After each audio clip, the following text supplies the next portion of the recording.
Josh Console. How do I pronounce your last name? It's good enough. That's good. Alright, so we have Josh Console coming up next, and Josh is the co-founder of Good Robot Brewing, and like I said, yeah, give it up for Good Robot behind there. I hope everyone has gotten a taste of the lime rookie and the moon mist. And the moon mist. I did. I had a taste of both of them, and I think I prefer the moon mist better than the lime rookie. You can come and fight me after if you want to. Okay, so Josh is going to be talking to us on the title a little bit, Josh is a little bit unhinged, so there's the title right there. Josh is going to talk to us, shut up and listen. Not my words, his words. And basically talking about harvesting growth with Scrappy insights. Just a little bit of description there. Talking about utilizing unconventional, like I said, unhinged. Unconventional insights and online conversation for business success. Just a tad bit about Josh. Josh is a recovering engineer. Yeah, I know where your heads went. No. He's a recovering engineer turned entrepreneur, founded Good Robot Brewing, known for his innovative approach and community engagement. This should be an exciting one. Welcome, Josh, everyone.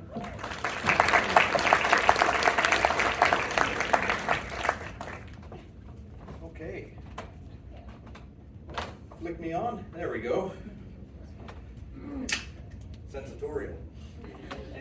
Well, my name is Joshua Council. I'm one of the co-founders of Good Robot Brewing, Halifax's most questionable brewing experience. And I'm here to tell you to shut up and listen.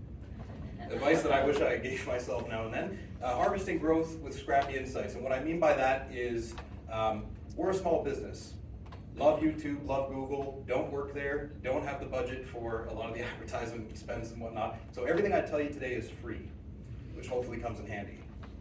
So for many years, Good Robot was focused on curating quirky beer experiences for our communities. And that was super easy to do and super easy to talk to customers because if you look at just to the top left of that photo is my bedroom, which overlooks our beer garden at our original location on Roby Street. So me and my two co-founders, Angus and Doug, lived at our business for 4 years, just like we lived together in university while studying engineering for 4 years. And we talked to customers every day, drank beer with them, and they gave us ideas. Ideas like, wouldn't it be funny if we branded our condoms for Valentine's Day? Which customers liked, and border services didn't. Or wouldn't it be funny if we let some livestock loose in the beer garden for Earth Day, which the customers loved, and one of our neighbors didn't, and called HRP, who really just wanted to pet some baby goats. Now, all of that kind of changed circa 2020. Something happened there, and suddenly we weren't allowed to physically be together anymore. And so we started focusing on the at-home experience, and we opened a much larger scale beverage production factory called, very creatively, the Beverage Factory. And suddenly we were no longer in the store with our customers and in their homes as we were when they were visiting our literal home. And since then, we now have export products across Canada, not just in beer, but non-alc as well. We have 3 hospitality venues and a co-packing and co-manufacturing facility. If it's liquid in a can, we can make it. And as we grow, we get further and further away from those one-on-one conversations with our customers. So we rely on digital insights. One of the things I see frequently working with entrepreneurs and business folks is so many business problems can be solved by talking to your customers, and we tend not to. If you're an apple farmer, you really care about logical attributes, and I know this has been touched on in various ways today with various language. I'm going to call a feature a logical attribute. You care about yield, you care about factory floor layout, you care about efficiency, you care about certain mineral content. Basically, you are Apollo, all right? The Greek god of logic. And meanwhile, your consumers are Dionysus, the drunken frat boy of Greek gods, the god of wine and virtue. And I'm going to give you a small example of what I'm talking about here.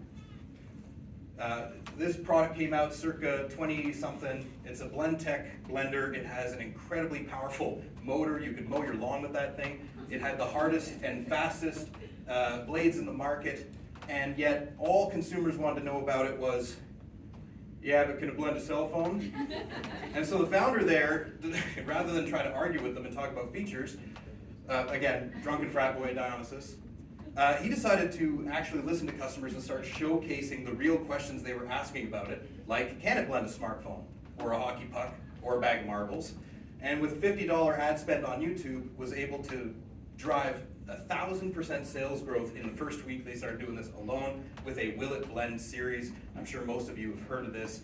It's a tremendously successful campaign that cost a nickel comparatively, all from listening to customers. So today is a story about one of our winning SKUs called Good Robot's Diablo. It is a Mexican lager with lime zest and jalapeno. It is our #1 selling product. It is unhinged. Thank you, Otney. And the way we came about designing this was by listening, iterating, and amplifying. And I'm going to show you a little bit of what I mean by that. One key point about Dionysus and consumers, and especially companies, they tend to start amplifying before they even know why the customers are buying. So I'm going to show you a little bit of what I'm talking about. First off, listening, from insights to innovation. Okay? For those who are unfamiliar with the term positioning, it's basically the space that your product or brand or whatever you want to call it occupies in the prospect's mind, not yours, the prospect's mind. And so why not go to the place where the prospects talk very loudly, frequently, and shamelessly about what they think of you?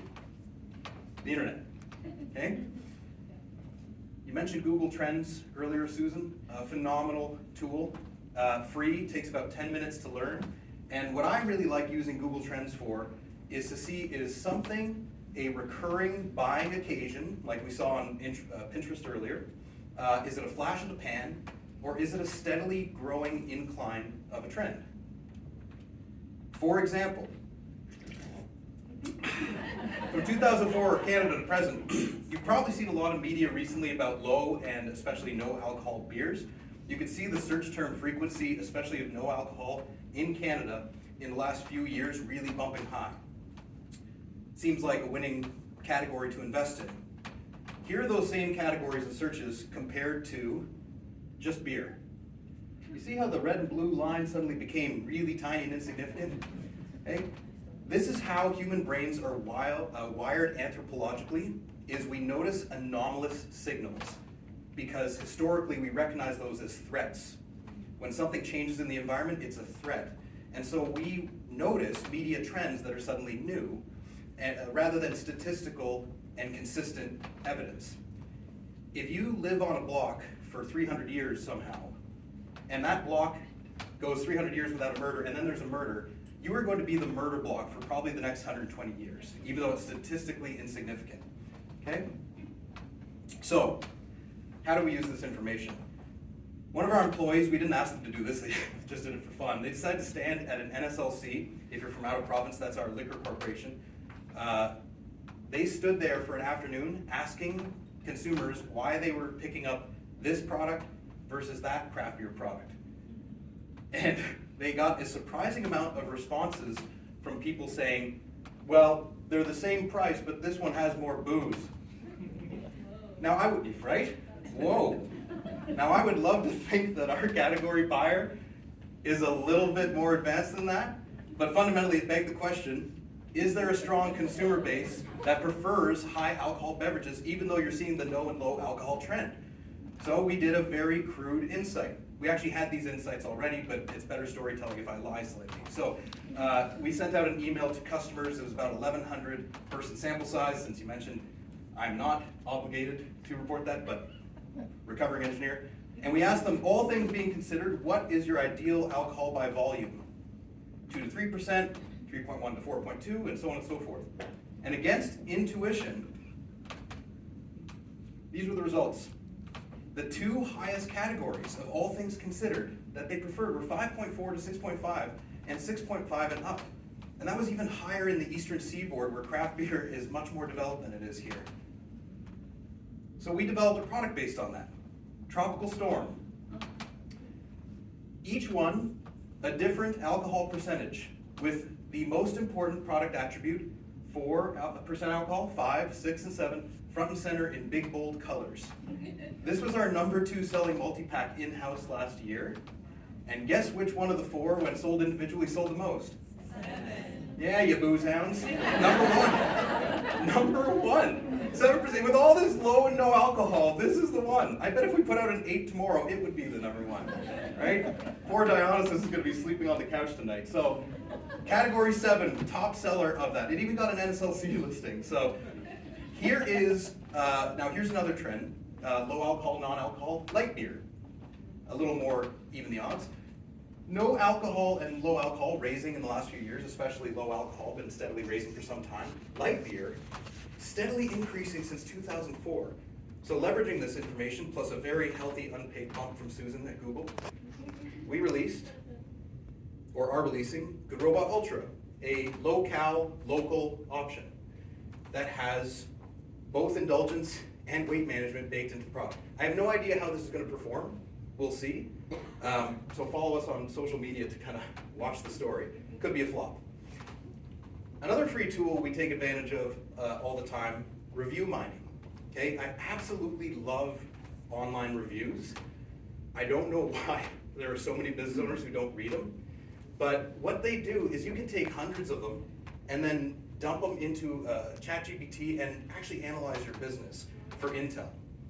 So I did this on the weekend because I'm unhinged. I took a craft beer bar in the North End where our original location is, and I took the last year and a half of Google reviews and copied ours into a document and theirs into a document.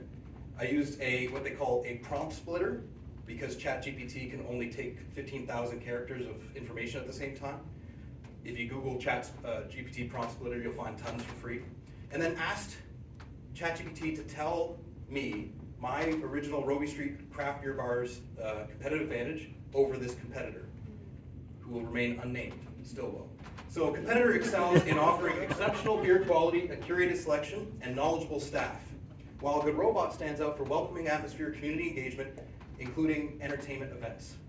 One, highly focused on product quality. The other, highly focused on hospitality and experience. Suddenly you know where to invest your money as a business owner. Less into technical service training, more into events and hospitality. You know how to hire, and so on and so forth. You can also do this with products. Who else is a cider or beer producer in the room today? Anybody? Nobody. Okay. Wine. Wine? Booze. My favorite category. Don't tell my investors. Untapped.com. This is a website. I'm sure there are equivalents for wine. We get about 10 to 20 customer reviews for our products a day on this platform, and every single brewery owner and cidery owner I've ever met in North America and France and Switzerland hates this platform because they are Apollo. They understand more than their average consumer, and they can't stand the ignorant shit that people say about their product. But again, it's not about what you think, it's about what the prospect thinks. Okay? These were the 3 most frequently used attributes with our Mexican lager with lime and jalapeno. How shocking. Lime and jalapeno. But I'm going to tell you why this is important in a few minutes. The other thing that got mentioned very frequently was just the right amount of heat, just a hint of heat. The heat slowly builds, not super hot, etc. So well balanced. Okay? And I'm going to show you now, with iterative excellence, why that's important. So we have a product in the market, we listen to trends, and now we're going to figure out why people are buying it. If you are a product marketer or CPG person in the room, and you haven't read this book, you got to read it. Dr. James Richardson, he's an anthropologist turned CPG marketer. Brilliant, brilliant book. His hypothesis, or hypothetical question to you is, do you know your product attribute outcome? And I've heard various language today about what that is, but effectively it's the social impact of your product or service. Attributes are highly logical things that you put on the packaging or in your website or whatever, but the outcome is how it impacts your social standing. It all goes back to tribalism, essentially, okay? The outcome of the attribute calories is weight management, which has, I'm sorry to say for me who loves to eat a tub of ice cream on the weekend, weight management has a real social repercussion associated with it. Vitamin D leads to immunity, which leads to longer life, healthier standing. In my case, alcohol by volume, indulgence, or social connectivity, or creative collaboration. Okay? I was in California recently, 2 years ago, but for the sake of this, recently, and mineral water was being promoted like hell. California is a great market to go watch trends really quickly rise and die before they go one state over to Utah. Okay? They were pumping the hell out of various arbitrary mineral water content things, which don't have any impact on your social standing, at least today, at least until there's some scientific research showing that these minerals make you live longer. So it's a hard thing to scale because it has no impact emotionally or on your social standing. Ice cream, conversely, very much does. It has an indulgence factor for celebrating or rewarding yourself. It has a social factor, ice cream socials. It also has a weight management impact. And there was a brand that knew this very brilliantly called Halo Top. Anyone had Halo Top? Not bad, right? Not bad for, a not quite ice cream. This was originally positioned as a product for gym and health nuts who track their macronutrients in order to basically hydrate and build their proteins that they spent all day at the gym exercising. So it was basically a protein supplement treat. And the attributes were protein plus calories plus carbohydrates and so on and so forth. But when they put this in the market, who was actually consuming it was people looking to lose weight. And therefore, the most important attribute became calories. And they put it front and center. The other thing they noticed by listening to consumers was that if you're trying to lose weight and you decide to have an indulgence, you tend to eat the whole tub. So they actually put the caloric content of the whole tub, 300 calories for that whole thing, because they knew people would cave and just eat it. And they made the colors lighter and so on and so forth to basically make the social outcome weight management, and that is a lighter, indulgent, but still fun product. Using this iterative excellence strategy, they, over a 2-year period, overtook their number one competitor, Arctic Zero, in both market share, distribution, and brand awareness. And I'm going to show you how we learned from Halo Top and Red Bull and Chobani and Siggy's and all the other companies that have used this iterative strategy. This is our original 2018, actually, Brent, our creative director, front and center here. 2017? 2017, thank you, Brent. Fact checker. Him and an artist named Kyle Bridget, who you might be able to tell worked for Mad Magazine, created this in 2017. This was our Mexican lager with lime zest and jalapeno. It was called El Espinazo del Diablo, which meant the devil's backbone, and it had several problems for consumers. For one thing, nobody could pronounce the name except Brent, who speaks Spanish. They were calling it Española, they were calling it, I don't even want to go there. Okay. Second problem was barrier to trial. When we started going to stores and talking to people online, people were saying, I'm afraid it's too spicy. And why wouldn't you be? It's got a giant, sweaty devil on the front with intense colors, a skull with a blade through it, right? And it was also missing the primary attributes from, remember earlier I said it'd circle back? Lime and jalapeno. The two most mentioned things aren't even on the packaging. And if anyone knows the story of Tropicana losing 50 million by redesigning their orange juice and not including the words orange juice on it, you'll know how important it is to remind people of the information. So it got rebranded to just Diablo, which is what consumers were calling it. The colors and imagery, suddenly the devil's hiding around the corner, he's not so sweaty. So cooler imagery, and lime and jalapeno featured on the front. Now this is not a perfect product. It's still being iterated as this information pours in. But we now understand why people are trying and continue to buy this product. And once you know that, then you can amplify it. How many people, by show of hands, can name our first 5 prime ministers? I can't either, and I made this damn presentation. Okay? You know what I can tell you? Every friggin' menu item from this restaurant. I could tell you their characters, I could tell you their slogans, I could sing the jingle, right? Why is that? Can anyone else, by the way? Thank you. Another phenomenal book if you're a product person or really just a scaling brand in the room. Dr. Byron Sharp from, I can't remember the institute, Ehrenberg Institute, I believe it's called, Empirical Research into Marketing. And they did a cross-category, cross-country study of empirical reasons why companies actually grow and how advertising actually works. Salience is the dominant form of advertising. That is the building and refreshing of memory structures, which are your neural pathways in your brain. The more you consistently see and hear and feel the sensorial pieces over and over again, the stronger your neural connectivity between those things being associated with that outcome. McDonald's owns Golden Arches, it owns clowns, it owns Justin Timberlake, it owns one of the worst disgraceful sentences in the English language, a contraction, followed by another contraction, followed by a pronoun. I'm loving it. It owns these things you associated with that company, and none of them have anything to do with cheeseburgers. They're all meaningless but distinctive assets, much like robots with beer. And by pumping that over and over and over at the right buy occasions over many, many years and distributing it very far, you end up with salience, which, along with physical distribution, are the primary drivers of growth for companies. Salience and sales are connected. Now, we are not McDonald's. We can't afford to put out a product and get it on television and radio and so on and so forth. So here's another free tool that I use in our company, AnswerThePublic.com. You get 3 free uses per day. This is a search engine tool, much like Pinterest, much like YouTube. And what you can do is you could put your brand name in there if you have some brand awareness. So with Good Robot, the number one question was, is Good Robot beer gluten-free?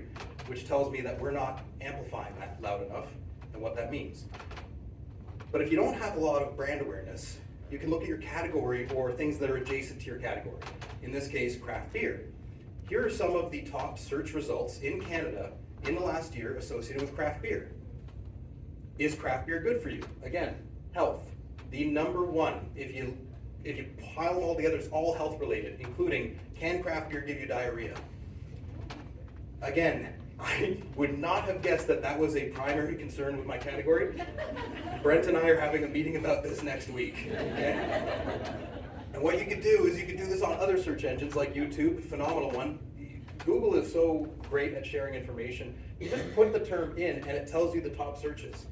And then you could do that with Pinterest as well, and TikTok, and Amazon is actually one of the top 10 search engines in the world. And then you can look at the top performing content associated with that category search, including what happens when you don't emoji beer pour correctly. 14 million views from John Taffer. Another 47,000 views of what's the difference between ale and lager. Things that we as Apollo brewers might just assume people know about the category, but obviously not. And suddenly when you scour that information across these platforms, you now have a very crude content plan, and you don't need it to be fancy, and you don't need to buy something like Airtable to assemble this stuff. You can put it on your wall, you can put it on a whiteboard, and just start amassing these questions and the high-performing blog posts and YouTube videos and whatever associated with them. And suddenly you've got a really good content plan that you then plug into search engine platforms like YouTube, Google My Business, Pinterest, etc. And so when people are in the consideration phase of researching your category and they're curious, your name pops up. As an example, does beer go bad? I can't remember, somebody earlier was talking about long form content, might have been you, Susan. You could do a blog post, does beer go bad? That could be split off into a POV of a beer can going through a pasteurizer. Or you can do, find somebody who has a really old beer and do a 1-minute review of it. You know, and just take that one topic and turn it into 16 little things and just bang them out in one day. And suddenly you've got evergreen content that you can use year after year after year, and you just redistribute it across different platforms. And this is what we're doing with Diablo, right? We found that particular beer was associated with cooking quite a bit as an occasion, right? But we're going to go onto the search engines now. We have been doing this. We're going to continue to do this and show up where people are asking the questions about the category and the product. And if you don't have, I've heard several people today say they're category disruptors, then find the category you're disrupting and disrupt it. And you can start asking questions to the consumers like, in our case, what are your favorite Mexican restaurants in Halifax? that becomes an opportunity to engage about the Mexican lager you make. So using this approach, since 2018, Diablo has been a rising SKU. It's super strange. It's it's a Mexican lager, which is already a strange product to sell in Nova Scotia, with lime and jalapeno, and it's our number one at NSLC. It's our number one in-house. It's right around where you see that bump is where we discovered the trial to barrier, or barrier to trial was people assumed it was too spicy, changed the packaging, started selling it differently, communicating differently, right? And now that we know what people are saying about it and why and what they're trying with it, we now know the attributes of lime, jalapeno, and just a hint of heat that we're translating into an actual agency paid for campaign featuring lime and jalapeno prominently with just a little devil horn, not a giant sweaty Mad Magazine folding devil. So chances are you already have your winning offering, your service, your product, or whatever, and I just want you to ask yourself if you know why it's winning. And I specifically put this product to pick on our own company a bit. We don't know why this one's winning and why it continues to get listed. We got research to do there. But if you come back to me with a highly logical answer about dissolved oxygen, I'm probably going to ask you, does it give me diarrhea? So, given it's a marketing conference, shameless plug, call to action. I love talking about this stuff. I love products, I love services, I love I'm a huge foodie, if you couldn't tell. Love drinking, love coffee. If you just want to scan that, connect with me on LinkedIn, link up for a coffee to chat about any of this stuff. Genuinely love doing that. You can follow us, Good Robot and myself, on LinkedIn, Facebook, Instagram, YouTube. As of next week, Pinterest, gonna get that going. Yeah. All right. And I'm gonna do a quick plug for the B2B side of our business here. If you make liquid in a can, or you know anyone who does or is thinking about selling in Atlantic Canada, we are HACCP certified, we are CFIA accredited, we can get you into Costco, we can get you into Loblaws, Superstore. We have over 20 clients producing everything from energy drinks to soda, to sparkling water, to cocktails, nitrogenated cocktails. If you have a wedding coming up and you want a custom bride and groom on a can, we've done that. If you've got a restaurant or a series of them and you want custom branded products at those locations, we can do that too. Please connect with me on LinkedIn or via email. Thank you very much for hosting me today. This is a lot of fun.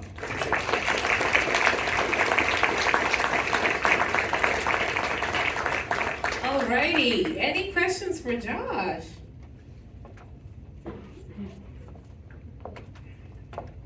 Just a comment, your red and white can, it reminds me of the old Olin's beer.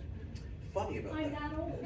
I'm that old, but it does, and that's why when you first flashed that, that's exactly what I thought of was the Olin's beer. Yeah, love Olin's. Well, it's old and trusted. It's in our neighborhood. You know, it's funny how it's so Yeah, remarkably that is similar. funny, It isn't is it? funny, yeah. But funny, like honestly, there's not. So they did a survey, released a survey just last week that asked Nova Scotians in general, NSLC customers, what do they consider local? Much like the presentation you shared, and they do consider Keith's and Olin local. It's produced here. It mostly employs here. Why not? There's a brick and mortar, 5-minute walk from Good Robot. It's called the Brewery District. Seems local-ish. So there's not really an advantage to us kind of piggybacking off that branding. Brent's the creative director. Maybe you could tap into that one a little better. I'd be happy to talk about it later. Yeah. Yeah. Connect with Brent. I have a little question over here. Where's over here? Where is it? I'm just curious. Yes. So, as a brand that's based here on the East Coast in Halifax, what do you think is, I guess, the most challenging thing to start a business on this side of the country, where we tend to be, in some ways, forgotten by the bigger cities, by Montreal, Toronto, places I've spent some time. But by coming back home, there's a lot of cool stuff happening here, but we tend to be forgotten. So, how do you find yourself wanting to break through that and kind of get outside of this market? Yeah, it's tough. I could speak for hours about a business specifically. I'll talk a little bit about food and beverage specifically. There's really not a category, except for health, in consumer packaged goods in Nova Scotia that is exporting out of the province successfully. So it really is challenging because local is mostly your play. If you're like Sheena Russell and you got, again, a health-related or immunity-related or protein-related, whatever product, it tends to scale better outside of market, and that Nova Scotia love translates east. But in other categories, you know, indulgence is the category I play in. Local is really important because there's kind of a guilt factor with indulgence. If you can lean into local and you can lean into charity, people feel a little bit better about being able to relax and just enjoy themselves, which means you got to win locally. That means it's got to be multi-stakeholder, right? It's got to be businesses educating consumers. It's not up to the consumer to know about the category, and we're not meeting them with search engines today. So we have to educate them. The laws have to support it. There has to be a fair buying and purchasing system, and available capital, which if anyone's heard of Midday Squares, great Canadian consumer packaged goods company, they just raised $17 million. They're a protein snack, they're tremendous. 80% of that funding came from the US, even though 20% of their sales do. 80% of their sales come from Canada. Canada's a very conservative market in general, propped up by housing. Canadians don't like investing, and they really don't like investing in risk. Atlantic Canada is especially afraid of risk, understandably, because it has always been an economically disparate economy here, which really puts tremendous stress on people, and they just want security. So having a food and beverage and CPG brand here, really tough. My advice, don't do it. Not actually, but just, you gotta love the process. You gotta love the process because the stats are against you, and it's painful, very, very painful. Any other questions, folks? Yeah. Got a question for you. Yes. You said that you were, thank you. Thank you.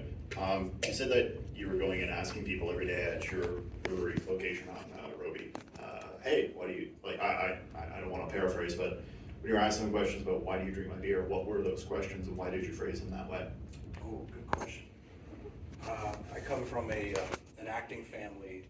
My parents ran a murder mystery dinner theater, so I tend to be a bit of an improv guy. So I don't necessarily have an SOP for here's the system that I got to give them. Usually you have a beer and you listen and you shut up and they tend to tell you, right? As a small example, recently we just did a Facebook post, Brent put the post out just saying, what's your favorite emoji, right? And it had something like 150 responses. Now that sounds like a ridiculous way to acquire data, but when I looked at it, it was a lot of women doing the face palm emoji, which kind of told me that we have a lot of frustrated female customers, probably frustrated with the world, maybe their partners, maybe society, the stress results that you shared from the survey there.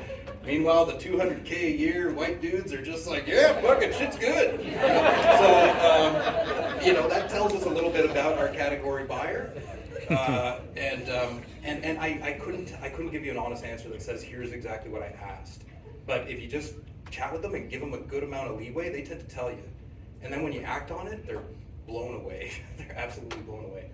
So just make space, I'd say.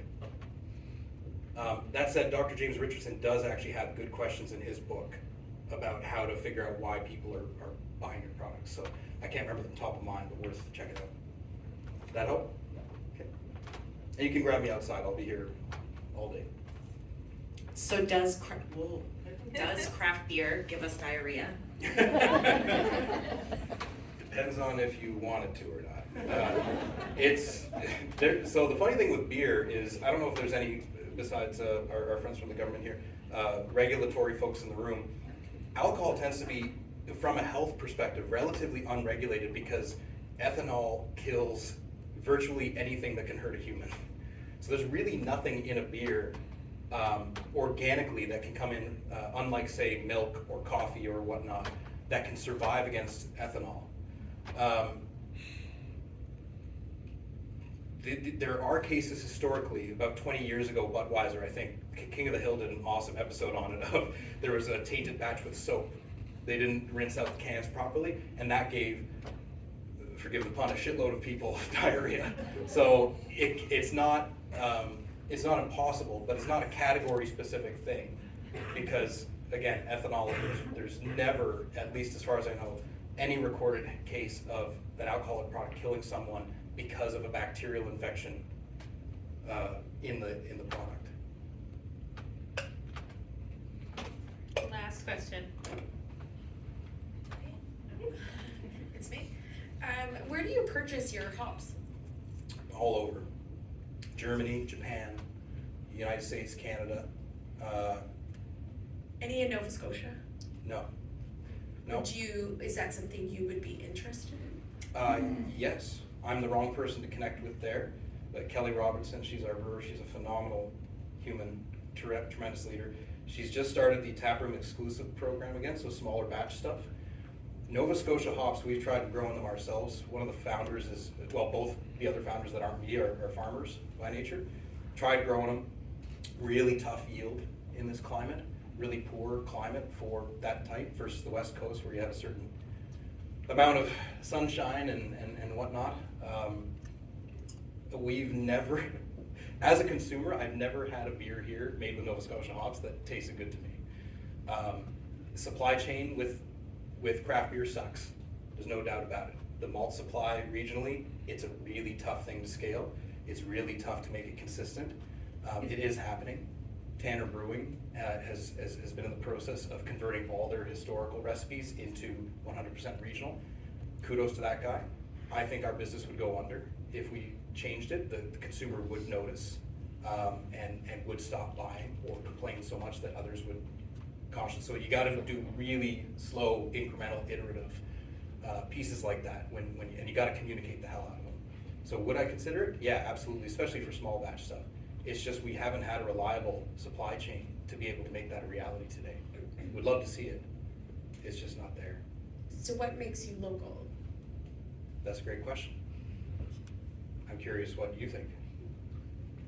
I think what makes you local is you are from the community, from the province, and your operation is within the community. Yeah. But So- not necessarily your products that you're buying. Yeah, and everyone has a different opinion on what makes it local, similar to, I mean, your survey results were very indicative of what we've seen too. Like I said, Olin's and Keith's by the average Nova Scotia beer drinker is considered local. And why not? The brick and mortar venues are here, the tax dollars stay within, the employment is here, right? The agencies, most of the arms of what they use are here. Same with us. The one that kills you is the goods supply chain. That part is very unlocal, other than the water, which is 95% of the ingredients. But yeah, it's I would love to see a more local supply chain. It's just very, very challenging to make reality. Thank you. All right, give it up for Josh Constable.